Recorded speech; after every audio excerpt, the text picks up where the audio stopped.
let's see if it picks up. And go.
Hello watch peeps, and welcome to a new thing I'm doing. What's the watch of the week?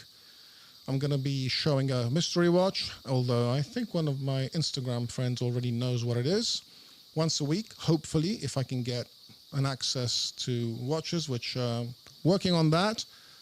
And we'll have a chat session if anybody's watching, which nobody is right now, but who knows, maybe somebody may pop up during this. Otherwise, it's all going to be watch it later and hope for comments in below. So we also have a guest today, and it's a guest from the fold of Scottish Watches, so to say, and it's Mark.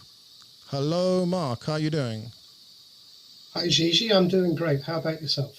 Not too bad, not too bad. A hot, humid day here in Milan. I'm kind of melting as we speak on the chair, but apart from that, I was off from work today, so, great day. Had a lot of fun, went around looking around for watches, and all in all, can't complain. How about you, buddy? Oh, I'm sitting here in a cool and rainy New Jersey. Rainy? Okay, I wish we had rain here. So, Mark... Yeah, it's been raining since Saturday, so maybe since Saturday? Holy cow. Okay. Yeah. Tell us a bit about yourself, Mark. So if you just some of what you do, what you like, go. So I am an expatriate Brit living in New Jersey, and I've lived here for 20 years. I'm a scientist and a statistician working in polymers, and I've always worn a watch, but I've been a watch collector for about 5 or 6 years now, and I'm mainly into Christopher Ward and Omega watches. So I'm the guy that writes the Christopher Ward reviews on the Scottish Watches website. Great. And you're the authority on Scottish watches, so to say. On Scottish watches, on Christopher Ward. Sure. Yeah, I guess you could say that, but I also like a Seamaster now and then. So. Okay. And what are you wearing today? Today I am wearing my new baby, which is the Christopher Ward C63 Sealander Elite. So this is part of the Sealander range that was launched at the end of April. And this is the titanium COSC certified watch. weighs about 45 grams for the watch head. I've got it on a spare tied strap until I can get the bracelet sized. And it's got a couple of party tricks. You can see through it. So it's got slots that go all the way through. It's not quite skeletonized, but they did this for lightweighting.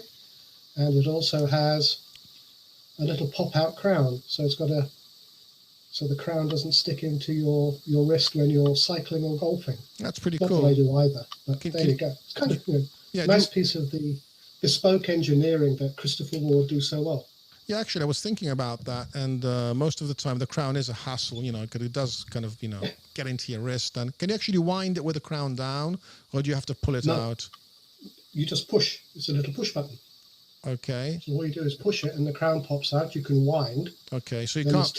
There's two positions for date and one for time set. Okay. So when you're done, you just push it in. So when it's in, it's basically you can't wind. It just blocks the whole. You can just. Okay, good. Yep. That's a pretty. And it still has 150-meter water resistance as well. It's amazing that actually nobody else does that. Honestly, I think more watchmakers should do that. Yeah.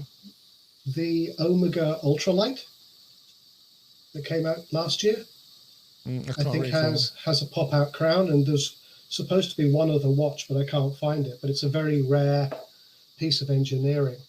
I think the crown company that does it is based in France, and they have all the IP around these little pop-out crowns. So yeah, it's a very nice idea. Great. So let's move on to the mystery watch. Let's get on to the mystery watch. So need to get it out here. Let's cut to that. Okay, I'm pretty sure everybody who will see this in the future, not right now, will know more or less what it is, because it's a Swiss automatic with an in-house movement dress watch, which is costing below 200 euros. Can't get much below 200 euros today. That's Swiss. So let's open it up. Whoops, where is it? There you go. It was empty. Okay, Swatch Sistem51. This is called Sistem Lake.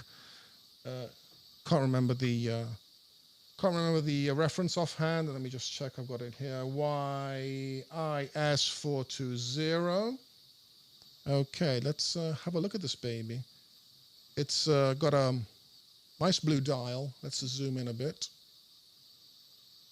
Whoops, no, wrong way around. There you go. So it's got this blue dial with a striped middle part, which is slightly raised. It's got these markers. I'm not sure they look like applied markers. I'm not sure they're going to get applied markers at this price, but it could be, since they're completely automatically made. They might as well be applied markers. And because you've got the Loom in the little metal surround. It's got Loom as well. We'll see that later. And it's got the crown. This is winds. Honestly, strange. They told me this winds backwards, counterclockwise. In fact, it's winding. That's a switch from how you normally wind a watch. I'd have to recalibrate everything I know for that, but yeah. And the Sistem51, this movement, I've been doing some research on it. It's pretty cool because it's completely made by robots. There's no human intervention. It's all regulated by laser. They cut the hairspring to the right length, so there's no regulating organ. It just has the balance. And it's got this rotor. I'll just shake it about a bit. It's a peripheral rotor. You can just about see it. It's around the edge. Yeah. So you can get a look at the I mean, we're not talking about Patek finishing on the movement, but it's pretty cool. Yeah, but you're not talking Patek prices either. And it's got all this this printing on it is also done in the factory. So it's kind of cool. I'm going to wind it now so you can see kind of the innards moving. And 90-hour power reserve, which is a lot more than a lot of watches give you in this day and age. And it's a lot more than the Powermatic 80 as well. Yeah, actually, I was reading into this, and this Sistem51 movement is used by the Tissot group in another form. So the Powermatic 80 movement is kind of a brother to this movement. That's why. So that's probably, of course, being part of this watch group, they do ETA and so forth. Because I I always thought the Powermatic 80 was a modified 2824, but it doesn't look like it No, is. It looks like it's an entirely different beast. No, it's probably something that was built with the system with System 51 in mind, and it's only got one screw, which is this screw that goes down the middle of the main plate, and all the other plates are held together by that screw. Everything else is soldered, so there's just one screw. I think 11 rubies, 11 jewels. Let me check. Can't read it off there. It's right in the middle actually. If you go and it says it right there in the screw. I'll try and read that. Let me check.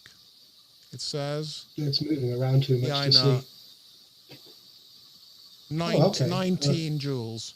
19 jewels Swiss something or other. Yep, Swiss made. Swiss 19. Yeah, Swiss made. It's kind of, the word Swiss made kind of lose meaning in a watch like this because it's made by robots. So, I mean, it could be made anywhere.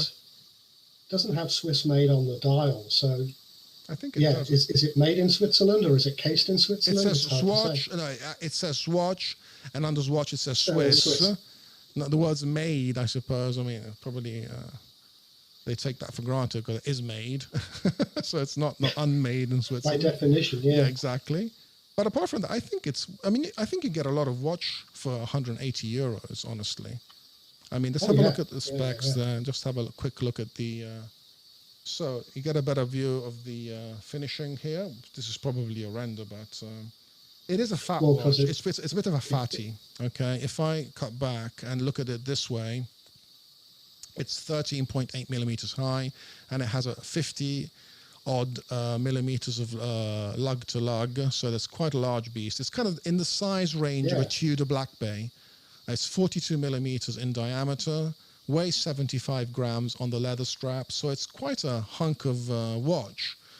But it's plastic, of course. It only has like a plastic glass, plastic crystal and plastic back, and probably makes it a bit lighter. And I think parts of the movement are...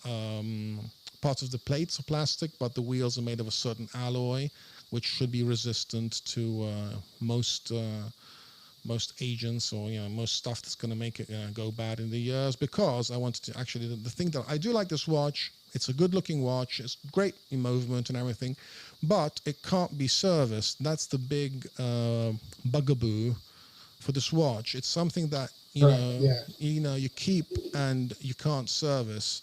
So if it breaks after the warranty period, you're pretty much you're pretty much screwed. It's just like, bye-bye. Yeah. But then again, it's only 185 euros, so you're not probably. I guess I guess the competition is something like the Seiko NH35. Yeah, but you can get that service. They'll swap it out for they'll swap it out for you. They're not going to service an NH35. No, realistically, I mean, but you can't swap this one out because everything is like glued in. This is like laser sealed. You can't. One block. Yeah. And they do it on purpose because it's hermetically sealed from the outside, so dust and other rubbish won't be getting into the watch. I think this is in the mindset of having it not serviceable, not needing to be serviced either. I mean, hopefully, I've got watches that are 35 years old. Most of them are all my quartz watches work, and they're 35 years old. So that says something about Swatch watches, I suppose. But you can't. It's automatic, so you don't. There's no battery involved. There's nothing else. There's nothing else. You don't even have to change the battery on it. So if you think about it, it could be like. If it doesn't break down, honestly, it could be like the perfect watch because it doesn't need any servicing. It's gonna, it doesn't need a battery change. It's the movement's really simple. It shouldn't wear out too much, and so it's. But if it does break, it does become it just becomes like a paperweight. So you can use it as a paperweight. And they make a lot of options around the Sistem51 movement, don't they? There are very many of them. There's a lot of choice. There's a lot of choice. You can have like. Dress watches and funky stuff as well. They started off pretty funky a few years ago. When they launched the movement, They were like mostly plastic with these kind of astronomical kind of designs on it with the constellations and stuff. That's because they were referring to Copernicus, because this is the way this watch is made. Everything rotates around the center screw. Central point. Exactly. So, yes. So they were referring to Copernicus. So at the end of the they started off like that, but now they've got at least 20 models, and there's something for everybody in there. There's also a version with the small seconds as well, so it's got a little second hand. I bet you that's got something like 60 parts, which is very extravagant. It's 51. That's all it's got. They've all got 51. They're not going to have any more. And ironically, 51 is the number of parts the original Swatch quartz had. So it's kind of a homage to the original quartz movement, which started off with 51 components, and they managed to do that in an automatic movement, which I think is a pretty, cool engineering feat if you think about it. Can you imagine the engineer who said, I got it to work to 50 parts, and then had to add one more for marketing? Add one part. We don't care what it is. Just put in a screw or something. Got to be 51. Add a cog, yeah. But that would be that would be funny. But who knows? It may have gone that way. You never know what happens in these companies. They start off okay, we're gonna get to 51 parts. I made it with 49. No, add one. I made it 50. No, add another one. 51. Okay. I'm pretty sure that happened. Just something tells me that that's the way life works. If we could be a fly on the wall during a Swatch executives meeting and see what goes on in the evil company that Swatch is, I suppose. It is a bit of an evil, big Dr. Evil kind of company. I don't know. It's certainly got potential given its size, yeah. Yeah, I suppose so. But hey, they make some good watches across the board for Swatch. They've got it all mostly. If you think about it, they've got from Breguet to Swatch. So I mean, they've got the whole spectrum of haute horlogerie to disposable watch. And the origin of Swatch, one of two companies that saved the Swiss watch industry. They did. Rolex in marketing, and Swatch with the Swatch. They did buy a lot of the companies that were failing during the quartz crisis bar revolution. So we have to thank them for that, I suppose. That we didn't see Breguet disappear or whatever, other companies Omega. Yes, there was help from the Swiss government, but in terms of popularizing affordable analog watches, that's all Swatch. But if you think about it, Swatch bought the watch back on the planet because people had already kind of stopped wearing them. They weren't really necessary. We didn't have cell phones at the time, but the watch was a fashion accessory mostly. It wasn't for telling the time when Swatch came out. It was just something that you put on and looked good. It was either for people who hadn't worn a quartz watch yet. Exactly, or didn't wear a watch at all. Yeah, I mean, 70s and 80s when I was growing up, I had a mechanical Timex when I was 7. Then for the next 20 years, I'm pretty sure it was a digital. I had a Timex. I had a Mickey Mouse watch. That's what I started off with. It was a manual mind Mickey Mouse. I think it was a Timex. I don't think mine had Mickey Mouse on it. It's such a long time ago now that the details have faded. No, I remember I had a Snoopy watch and a Mickey Mouse watch. So let's have a look at what this looks like on the wrist anyway, so we can give it kind of a bit of context. So I've got an 18.5 centimeter wrist. So I mean, it's pretty, I think it wears okay. It's got those kind of trademark integrated lugs that Swatch do on all their watches. Trademark this little bit here with the 3. That means you can't buy any old strap for it. You have to buy a Swatch strap or a good clone.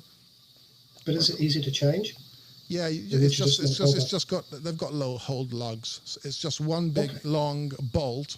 Push it through, get a new strap in, push in the bolt again. It's quite easy. And that's pretty smart, actually. I mean, you could pull this off as a dress watch. Really, you could just put it on, and nobody, if you don't go looking into it, nobody would think it's a Swatch. Honestly, well, it's kind of a conservative, sensible design. It's maybe a millimeter tall, but that's because of the way they've got the crystal. But yeah, it could be your one watch. It looks pretty cool. I'm amazed. I'm saying this about a watch, honestly. Pretty amazed. But, things in life, you never know. You can change your mind about things. And I never thought I would buy one of these because I thought they were sort of expensive. But then I put, automatic. Okay, 185. What can you buy for that price that's automatic? I just leave the Swiss equation out of it because Swiss made, I mean, like we said, doesn't really mean much. An Orient or an old Seiko 5, that's probably the most you're going to get for that money, right? Or you're going to be deep diving on AliExpress. Exactly, but those are all like clones, so you're going to get, kind of dodgy stuff as well.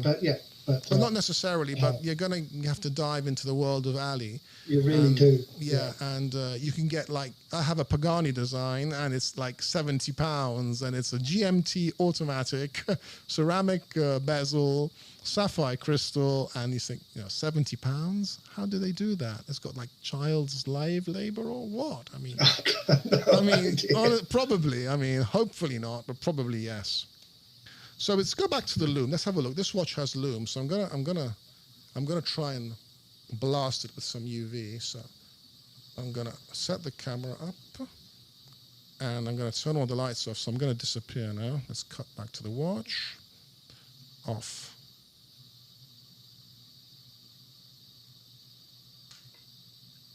Okay, let's give it some good old UV light there. Look at the hands, like the hour and the minute hand have a slightly different color of Loom when I blast it with UV. Off. That's not too bad, is it? For a dress watch. It's still glowing. It's still. I mean, it's got more Loom than a dress watch needs, if you think about it. Oh yeah. It's never going to win a Loom competition, but it's there. I haven't even adjusted. You should adjust exposure for Loom. I have to bounce it up a couple of stops, and I didn't do that. But it's even if it's with the exposure at standard, whatever it was, it's still not too bad, honestly. It surprised me. Good. Let's get the lights back on. 1, 2, and 3. Yep. So all in all, not a bad little thing. Stunning little piece there.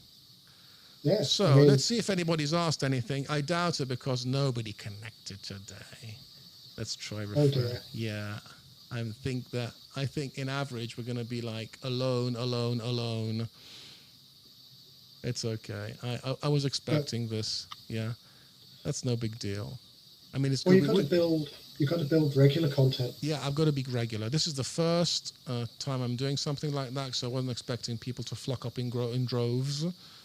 But and then we've both got to like, comment, and subscribe. Yeah, we're gonna do that ourselves. We're gonna do that. Remember, when you get off this call, you're gonna go there. You're gonna like, comment, and subscribe, and hit the bell icon as well. Well, 2 out of 3 I might do. 2 out of 3, okay. I'm gonna hold you up to 2 out of 3, okay. Well, I can like, I can comment, and I'm subscribed. I've never hit a bell icon yet. Oh, you haven't hit the bell icon? Well, you can try that. It's not going to hurt you. It's not going to hit you back. Okay. Yeah, that was definitely a cool little swatch there. Yep. Okie dokie. Anyway, so I think it's, we'll say goodbye since nobody's watching, and we've been on for like 23 minutes, which is like 3 minutes too much. And, okay, so of course, for people who will be watching this later on, remember to comment, like, subscribe, hit the bell icon if you like what you've seen. If you don't like what you've seen, just pretend, you hadn't seen it at all. It doesn't matter. In fact, hitting the thumbs down button is as good for the algorithm as hitting the thumbs up. Okay, so just if you don't like it, hit the thumbs down button and put a very bad comment. Yeah. There's no such thing as bad publicity, right? That's what they say. Yep. Okay, so anyway, it's this has been Gigi, and goodbye until next time, hopefully with a few more people, and it's also goodbye from Mark at onliberty1859 on Instagram. Okie dokie, so see you next time, everybody. Bye bye. Thanks, Gigi. Bye bye.